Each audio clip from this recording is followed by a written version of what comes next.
بسم اللہ الرحمن الرحیم۔ السلام علیکم دوستو، دنیا بھر کی بریکنگ اور سلیکٹڈ نیوز میں آج آپ سنیں گے، لیکن اس سے پہلے اگر ہو سکے تو لائک اور سبسکرائب کا بٹن ضرور دبا لیں۔ شکریہ۔ چائنا کا کہنا ہے کہ امریکہ کا واحد مقصد وبا کو اپنے مقاصد کے لیے استعمال کر کے دوسروں کو بدنام کرنا ہے۔ صدر جو بائیڈن کی جانب سے کورونا کے پھیلاؤ سے متعلق دوبارہ تحقیقات کا حکم دینے پر امریکہ اور چائنا ایک بار پھر آمنے سامنے آ چکے ہیں۔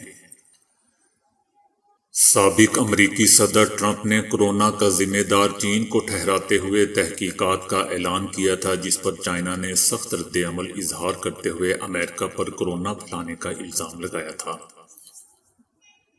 جبکہ اس معاملے پر دونوں ممالک کے درمیان شدید کشیدگی بھی دیکھنے میں آئی تھی۔ اب ایک بار پھر جو بائیڈن کی جانب سے کورونا کے وجود میں آنے کا پتہ لگانے کے لیے انٹیلیجنس ایجنسیز کو ٹاسک دیا گیا ہے، جس پر چائنا نے ایک بار پھر سخت رد عمل دیتے ہوئے کورونا کا ذمہ دار امریکہ کو ٹھہرایا ہے۔ چائنا کا مزید کہنا ہے کہ امریکہ کو نہ ہی سچ کی پرواہ ہے اور نہ ہی کورونا کے وجود میں آنے سے متعلق سنجیدہ سائنسی تحقیقات میں دلچسپی ہے۔ امریکہ کا واحد مقصد کورونا کی وبا کو استعمال کر کے دوسروں کو بدنام کرنا اور سیاسی مقاصد کے تحت الزام لگانا ہے۔ چائنا نے میری لینڈ میں واقع امریکی تحقیقاتی لیب میں وائرس بنانے کا الزام عائد کرتے ہوئے کہا کہ پوری دنیا میں موجود امریکہ کی 200 سے زیادہ لیبز میں ایسے کون سے خفیہ راز پوشیدہ ہیں جس کو وہاں تک رسائی نہیں۔ اس حوالے سے امریکہ پوری دنیا کو جواب دہ ہے۔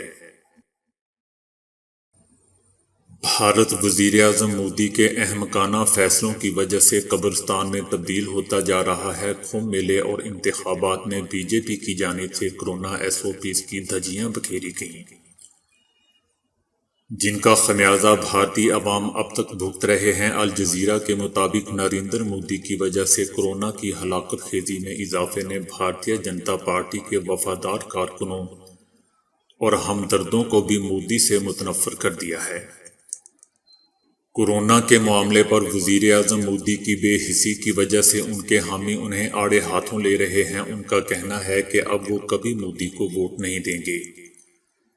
بھارت میں کورونا وبا سے ہونے والی اموات 3 لاکھ سے تجاوز کر گئی ہیں۔ ان کے حامیوں کا کہنا ہے کہ بھارتی وزیر اعظم نے کورونا وبا کے پیش نظر مؤثر حکمت عملی مرتب نہیں کی، جس کے نتیجے میں اب تک 3 لاکھ سے زائد بھارتی موت سے ہمکنار ہو چکے ہیں۔ گزشتہ ماہ ہی بی جے پی کے دیرینہ کارکن امیت جسوال کا اتر پردیش کے ایک چھوٹے سے گاؤں میں موت ہو گئی تھی۔ وہ کورونا مثبت آنے کے بعد محض 10 دنوں میں ہی چل بسے تھے۔ ان کے اہل خانہ مودی اور حکمران جماعت کے عہدیداروں کی مدد کی درخواست کرتے رہے، لیکن انہیں کوئی طبی امداد نہیں دی گئی۔ امیت جسوال کی موت کے بعد ان کے اہل خانہ نے اپنی کاروں پر پوسٹر لگوا دیے کہ مودی کی بے حسی کو کبھی معاف نہیں کریں گے۔ سوشل میڈیا بشمول ٹویٹر اور فیس بک مودی اور بی جے پی مخالف پوسٹوں سے بھرا پڑا ہے۔ اپنی خفت مٹانے کے لیے مودی حکومت سوشل میڈیا کمپنیوں کے خلاف کریک ڈاؤن کر رہی ہے۔ فروری اور مارچ میں عالمی ادارہ برائے صحت نے انڈیا میں کورونا کی نئی لہر کے بارے میں وارننگ جاری کی تھی، لیکن مودی حکومت نے تمام تر احتیاطی تدابیر کو بالائے طاق رکھتے ہوئے 5 ریاستوں میں بھرپور طریقے سے انتخابی مہم چلائی، بلکہ کمبھ میلے کی اجازت بھی دے دی، جس کا خمیازہ آج تک بھارتی عوام اپنی زندگی کی قیمت ادا کر کے بھگت رہے ہیں۔ اقوام متحدہ کی ہائی کمشنر برائے انسانی حقوق نے کہا ہے کہ غزہ پر اسرائیلی حملے جنگی جرائم کے زمرے میں آتے ہیں۔ ان حملوں میں بڑے پیمانے پر عام فلسطینی شہریوں کی جانیں گئیں اور بہت تباہی ہوئی۔ انہوں نے نشاندہی کی کہ 20 لاکھ کی آبادی والے علاقے غزہ میں سرکاری عمارتوں، رہائشی گھروں، بین الاقوامی امدادی انجمنوں، طبی مراکز اور میڈیا دفتر کو بھی نشانہ بنایا گیا۔ ان کا کہنا تھا کہ مجھے اس بات کا کوئی ثبوت نہیں ملا کہ غزہ میں اسرائیلی حملوں میں تباہ کی گئی عمارتوں کو فوجی مقاصد کے لیے استعمال کیا جا رہا تھا۔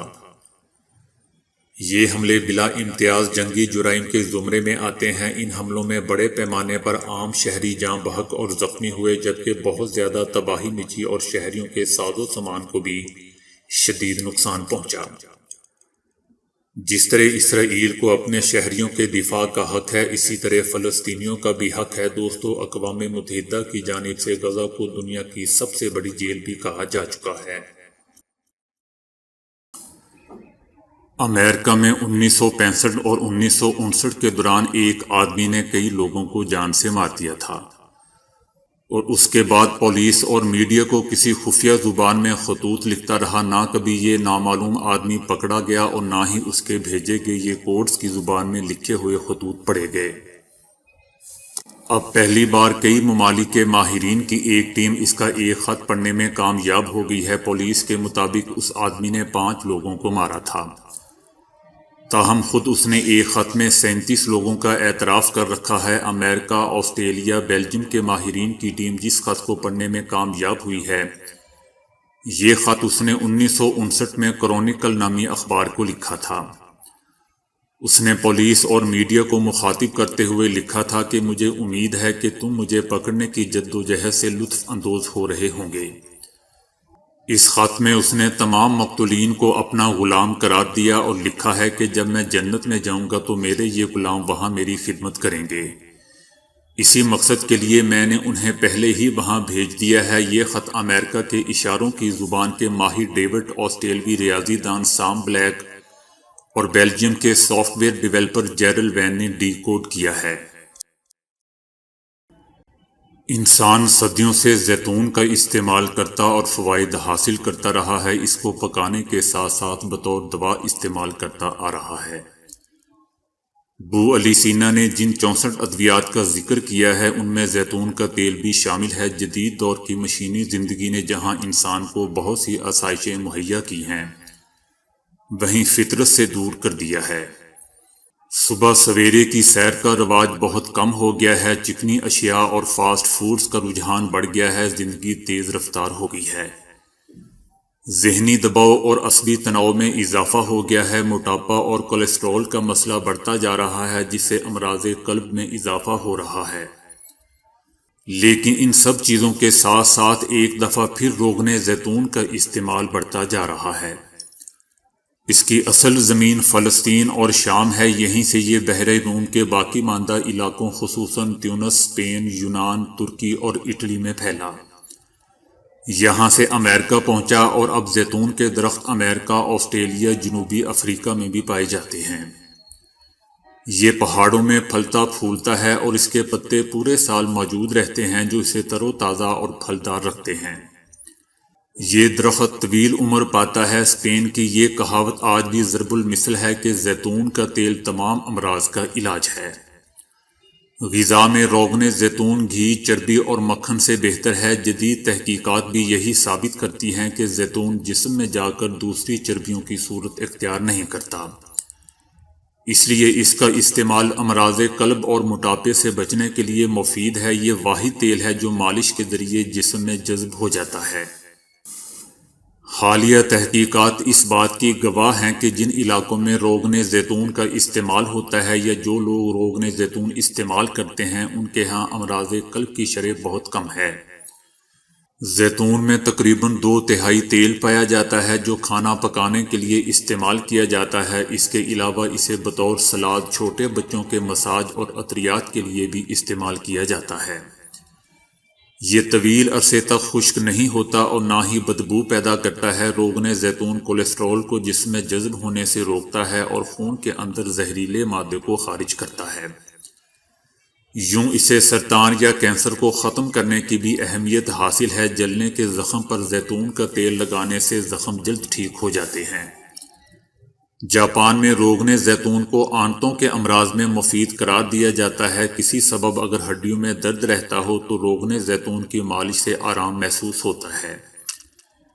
جن کی ٹانگوں میں درد رہتا ہو وہ روغن زیتون نمک ملے نیم گرم پانی میں ٹپور کریں تو فائدہ ہوتا ہے۔ روغن زیتون مالش سے نہ صرف پٹھے مضبوط ہوتے ہیں بلکہ اعضاء کو تقویت ملتی ہے۔ روغن زیتون جلد بڑھاپے کو روکتا ہے اور جلد کو خوبصورت بناتا ہے۔ دمہ کے مریضوں کے لیے روغن زیتون بہت مفید ہے۔ اس کا استعمال دمہ کے دورے کو روکتا ہے۔ روغن زیتون نزلہ زکام کو بھی روکتا ہے۔ شہد ملا کر استعمال کیا جائے۔ روغن زیتون کا استعمال گرتے بالوں کو روکتا ہے، بالوں کو لمبا کرتا ہے اور سیاہی کو قائم رکھتا ہے۔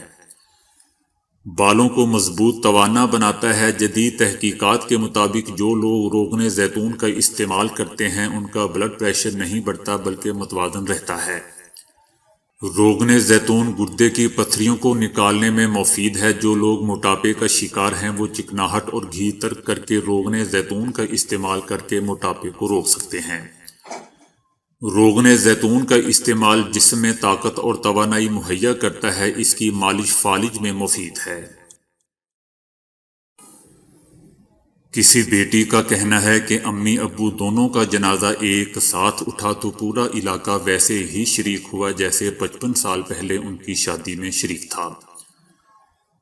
ایک بیٹی نے اپنے والدین سے متعلق یہ انکشاف کیا اور بتایا کہ میرے والدین کا انتقال منگل کے روز ہوا۔ دونوں نے مثالی ازواجی زندگی گزاری۔ ہم 5 بہن بھائی ہیں، میرے علاوہ 4 بہنیں ہیں۔ ہم نے اپنے والدین کو لڑتے کم ہی دیکھا تھا۔ شادی کو 55 سال گزر جانے کے باوجود امی ابو کا ایک دوسرے سے رشتہ بہت مضبوط تھا اور ان کا یہ رشتہ وقت کے ساتھ ساتھ مزید مضبوط ہوتا چلا گیا۔ امی جب کینسر میں مبتلا ہوئیں تو ابو ان کی بیماری کو لے کر خود بھی علیل ہو گئے۔ امی علاج کے دوران بہت کمزور ہو گئی تھی مگر ابو کی طبیعت اتنی خراب نہیں تھی۔